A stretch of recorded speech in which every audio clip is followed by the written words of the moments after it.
प्यारे बच्चों, मैं पन्नालाल पटेल भगवती प्रसाद ओझा इंटरमीडिएट कॉलेज रामदासपुर प्रयागराज से कक्षा 10 के बच्चों को सामाजिक विज्ञान के विषय में इसके पहले मैं थोड़ा बता चुका हूँ जो मानचित्र से संबंधित है। आज मैं आपको ये बता रहा हूँ कि ये जो ब्लैक बोर्ड में लिखे स्थान हैं ये कहाँ हैं। तो 5 क्वेश्चन यानी 5 प्लेस 5 स्थान आपको फिलअप करने के लिए उसमें दिया रहता है। 5 क्वेश्चन होता है और 5 नंबर का होता है खंड आ से। तो ये खंड आ से बात चल रही है। अब इसके बाद एक दिन मैं खंड बा भी बता दूंगा, लेकिन आज ये फाइनल मैं आपको बता रहा हूँ। ये जो हमने 12 स्थानों के नाम लिखे हैं, इतना आप कंप्लीट कर लीजिए, एकदम श्योरिटी है कि 5 में 5 निश्चित मिल जाएंगे और कहीं बाहर से कुछ पूछता ही नहीं।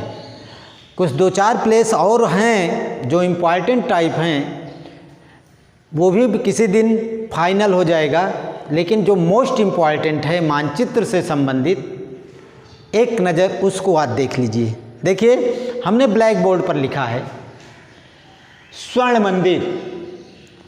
स्वर्ण मंदिर और जलियांवाला बाग ये कहाँ है? ये पंजाब में है।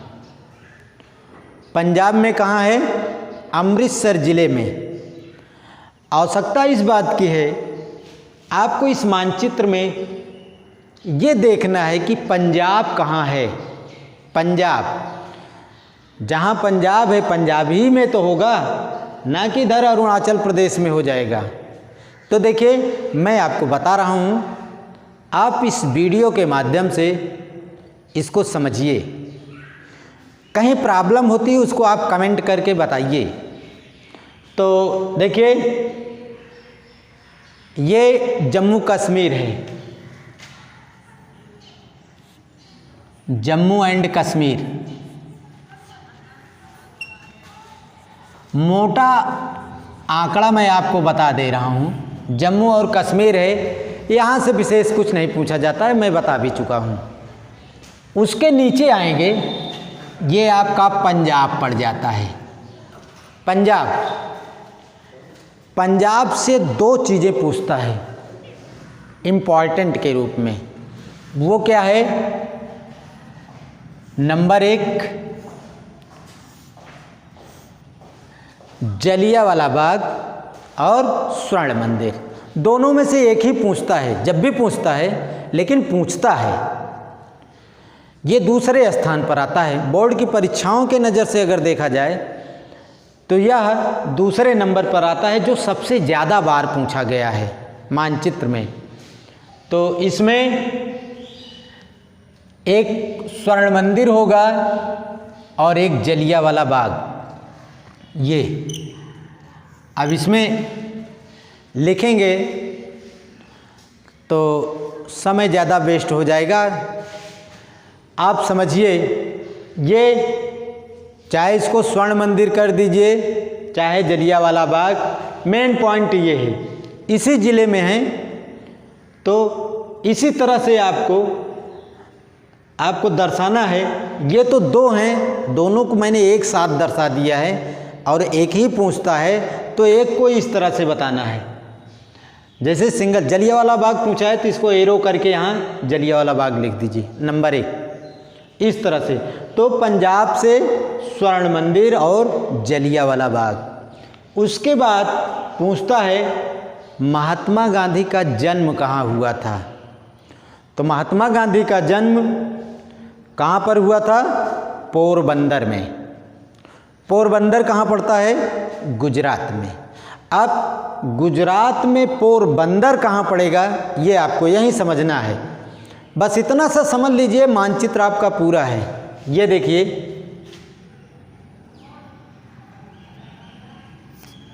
ये पोरबंदर है, पोरबंदर। एक क्वेश्चन और पूछता है जो इसी के पास से संबंधित है। वो पूछता है कभी कभी स्वामी विवेकानंद का जन्म कहाँ हुआ था। तो उनका जन्म कहाँ हुआ था? काठियावाड़। काठियावाड़ कहाँ है? ये काठियावाड़। उसके बाद दांडी कहाँ पड़ेगा? दांडी वह स्थान है जहाँ पर महात्मा गांधी ने नमक बनाने को लेकर के अंग्रेज गवर्नमेंट ने एक कानून बना दिया था कि भारत का कोई भी मूल निवासी नमक नहीं बना सकता। गांधी जी ने इसका विरोध किया, खंडन किया और साबरमती आश्रम से चल करके दांडी पहुँचे हैं और वहाँ पर इन्होंने अपने 78 साथियों के साथ पहुँच करके समुद्र के जल को उबाल करके केतली में और नमक बनाया। यानी अंग्रेज सरकार के कानून का इन्होंने क्या किया? उल्लंघन किया। इसीलिए दांडी प्रसिद्ध है। बहुत पूछता है तो दांडी कहाँ पड़ेगा? ऐसे करके आपको यहाँ लिख देना है दांडी। ये इसके बाद पूछता है gateway of India. Gateway of India और इंडिया गेट दोनों में अंतर है, आप समझिएगा। गेटवे ऑफ इंडिया मुंबई में है और इंडिया गेट नई दिल्ली में है। इंडिया गेट पर अमर जवान शहीदों की ज्योति कंटिन्यू जलती रहती है, बुझती नहीं है। लेकिन गेटवे ऑफ इंडिया ये मुंबई में है। ये एक ऐसा प्लेस है जो अगर उस गेट के अंदर से आप जाइए तो आप सीधे समुद्र में चले जाएंगे। उस तरफ कौन सा समुद्र है? तो अरब सागर। यहाँ से लेकर के और यहाँ तक ये अरब सागर पड़ता है। अरब सागर, अरब सागर। नीचे हिंद महासागर। हिंद महासागर। भारत का नामकरण भी इस सागर के नाम पर हुआ है, ऐसा देखा गया है। हिंदुस्तान इस हिंद महासागर के नाम से ही जाना जाता है। इधर पूरब साइड में प्रशांत महासागर है।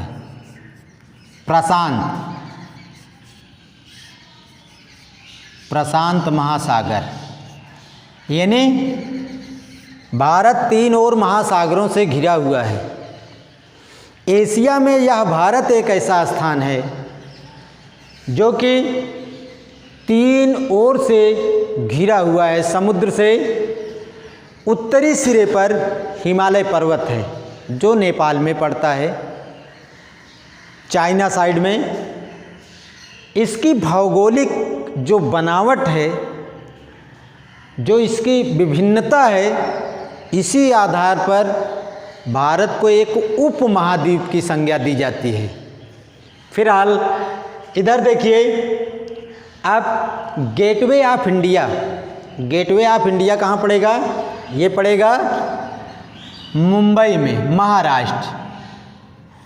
गेटवे ऑफ इंडिया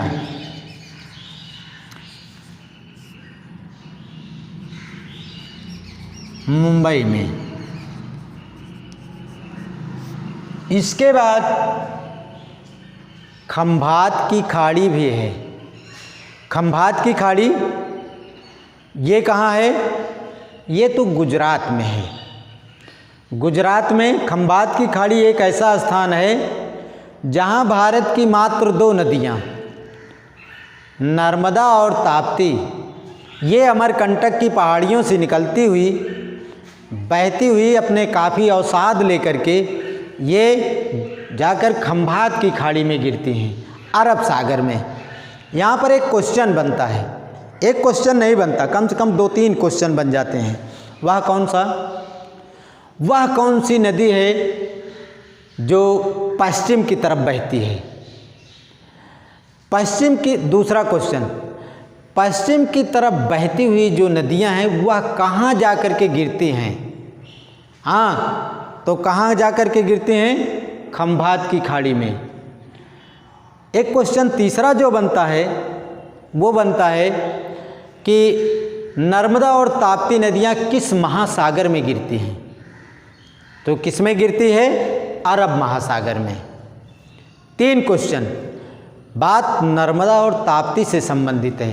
तो ये जहाँ जा कर के गिरती हैं नर्मदा और ताप्ती, उसी को खंभात की खाड़ी कहते हैं। खंभात की खाड़ी, खंभात की खाड़ी कहाँ है? ये है खंभात की खाड़ी। यहीं आकर के नर्मदा और ताप्ती नदियाँ बहते हुए आकर के समुद्र में मिल जाती हैं। बाकी हिंदुस्तान की जितनी भी नदियाँ हैं, चाहे जो नदियाँ हो, गंगा हो, जमुना हो, हाँ, कृष्णा हो, या और भी जो नदियाँ भारत की, सोन, केन, बेतवा, चंबल, ये सारी की सारी नदियाँ एट लास्ट में जा कर के बंगाल की खाड़ी में गिरती हैं। सारी नदियाँ बंगाल की खाड़ी में गिरती हैं। ब्रह्मपुत्र भी आकर के बंगाल की खाड़ी में गिरती है। लेकिन क्या है कि सिर्फ 2 नदियाँ अरब सागर में गिरती हैं, वह खंभात की खाड़ी में गिरती हैं। ये पश्चिम की तरफ बहती हैं, सारी नदियाँ और पूरब की तरफ बहती हैं। ये 2 नदियाँ अपने आप में एक अलग बहती हैं, इसीलिए थोड़ा अलग ढंग से जानी जाती हैं। तो ये आकर के खंभात की खाड़ी में गिरती हैं। अगला है कोणार्क का सूर्य मंदिर। देखिए, ये हम आपको जो ज़्यादा इम्पॉर्टेंट है उस पर फोकस कर रहा हूँ। तो इसमें कोणार्क का सूर्य मंदिर ये कहाँ पड़ता है? ओडिशा में। ओडिशा में यहाँ पे कोणार्क का सूर्य मंदिर उड़ीसा में पड़ता है। कोणार्क का सूर्य मंदिर,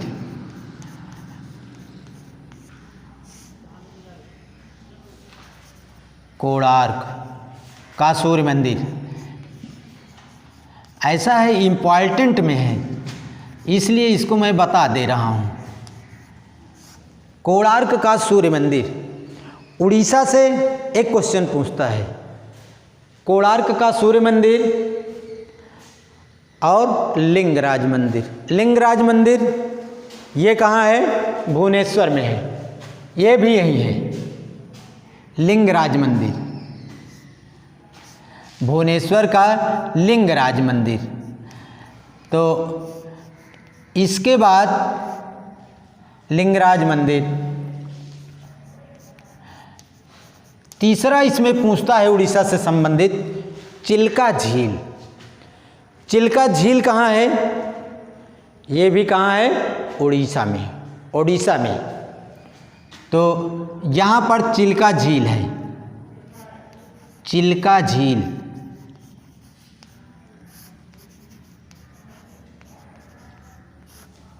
यहाँ डिफेंस का ट्रेनिंग सेंटर भी है, नेवी का ट्रेनिंग सेंटर भी है चिल्का झील के पास।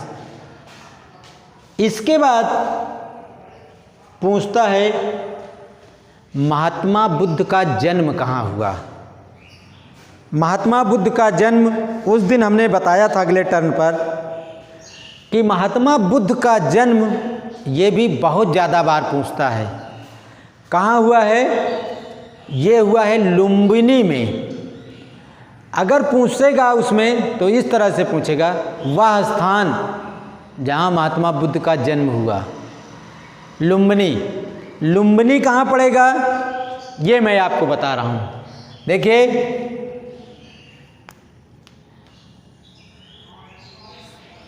यहाँ महात्मा बुद्ध का जन्म हुआ है, इसका क्या नाम है? लुम्बिनी।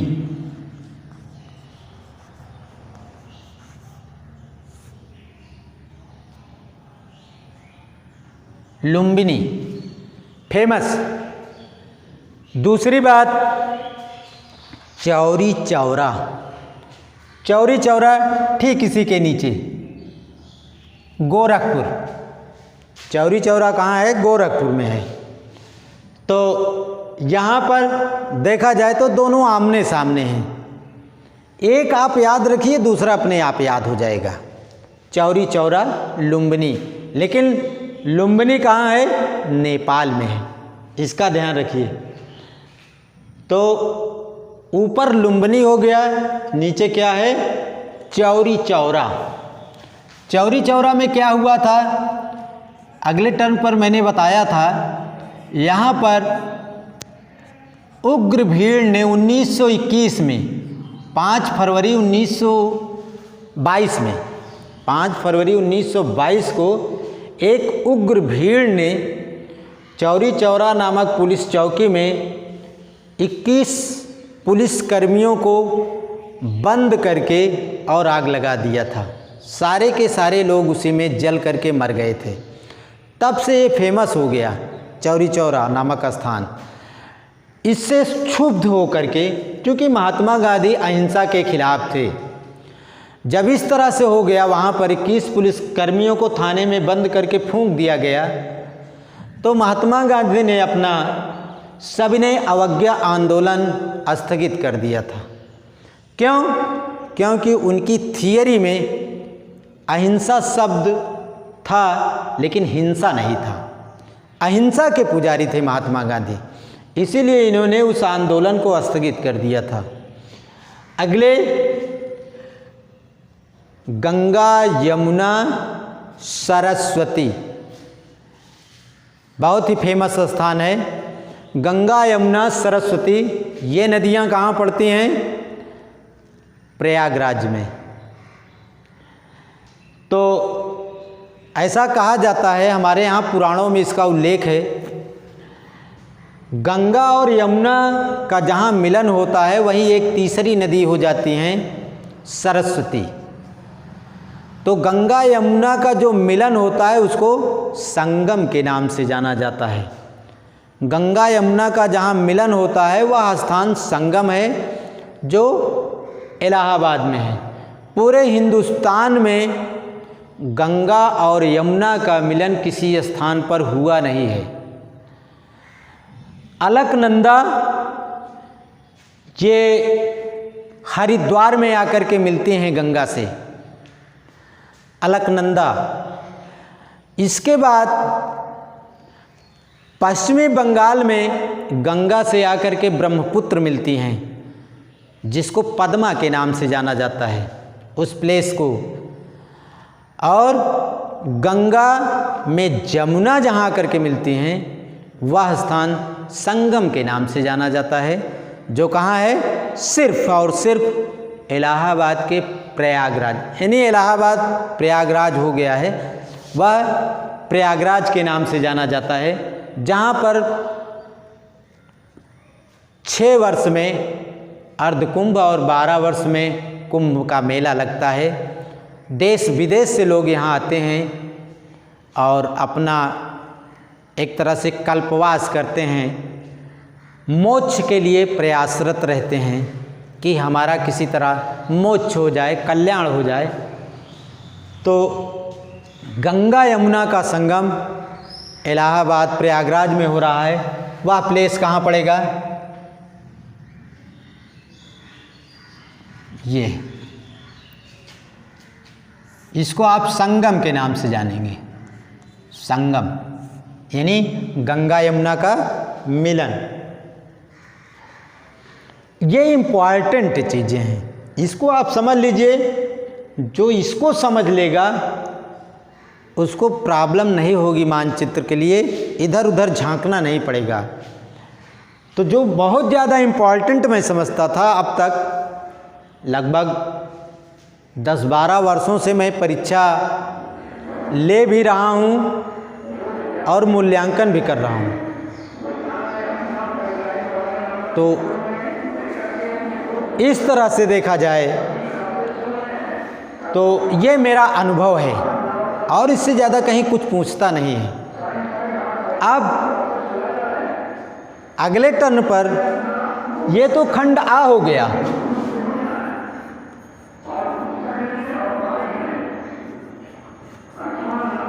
खंड आ, या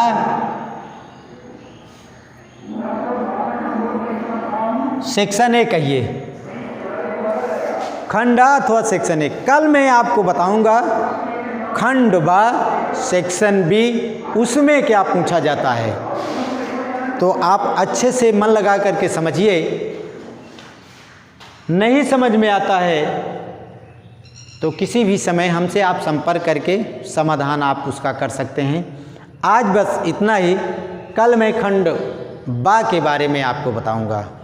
धन्यवाद। मन लगा करके पढ़िए और समझिए। सरकार के आदेशानुसार ये जो क्लासेस पढ़ाए जा रहे हैं, इसको आप एक इसकी वो भी बना लीजिए, जो फेयर होती है कॉपी, उसको बनाते चलिए और हम आपको बताते चलेंगे। इसी के साथ धन्यवाद।